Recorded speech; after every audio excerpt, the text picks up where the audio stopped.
A 21-year-old Colorado man faced murder charges Tuesday in the shooting rampage at a Boulder supermarket that left 10 people dead and fueled chaos as panicked shoppers fled to safety amid the hail of bullets. The Boulder shooting suspect, identified as Ahmad Al Aliwi Alissa, was shot in the leg, Herold said. He was expected to be released from a hospital Tuesday and then booked into the county jail, authorities said. Today our city is grieving the senseless loss of 10 lives in our community, Mayor Sam Weaver said Tuesday. A man with a gun monstrously struck them down. Alissa, a resident of the Denver suburb of Arvada, went to a King Soopers supermarket in Boulder, about 20 miles away, with 2 weapons, including an AR-15 style rifle he purchased 6 days before, according to a court affidavit. He shot and killed 10 people before surrendering to police with a leg wound, after stripping down to his boxer shorts. The affidavit describes Alissa as 5'6" and 200 pounds, with a beer belly and a balding head. Ali Alissa, 34, told CNN his brother was bullied in high school for being Muslim and became antisocial and increasingly paranoid around 2014. He also said the younger Alissa has a mental illness. He always suspected someone was behind him, someone was chasing him, Ali Alissa said.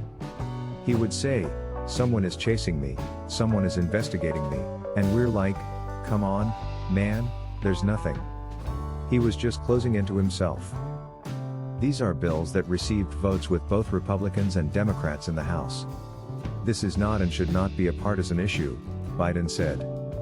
This is an American issue that will save lives, American lives. And we have to act. We should also ban assault weapons in the process. Addressing the grieving families of victims of gun violence, not only from the 2 mass shootings within a week in Colorado and Georgia but also previous incidents across the U.S., Biden said, "We have to act so there's not more of you, there's fewer of you as time goes on."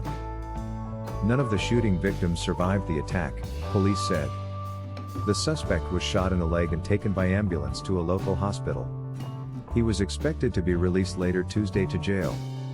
And it's not just mass shootings. According to the CDC, on average, 109 Americans lose their lives every day to gun violence.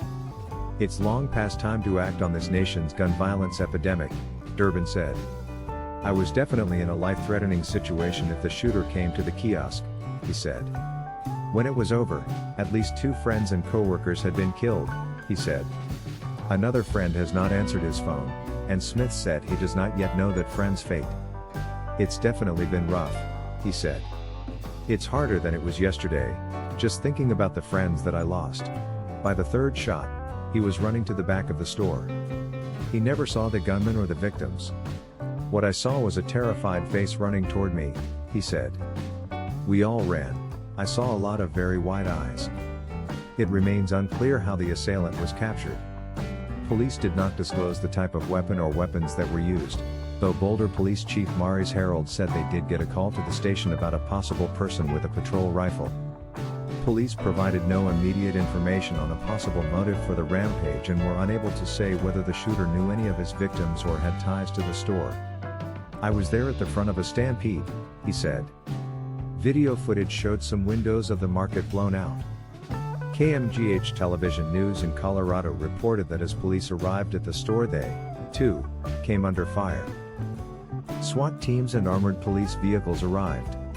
A bystander live-streamed video showing police outside the market on a megaphone urging the shooter to give up.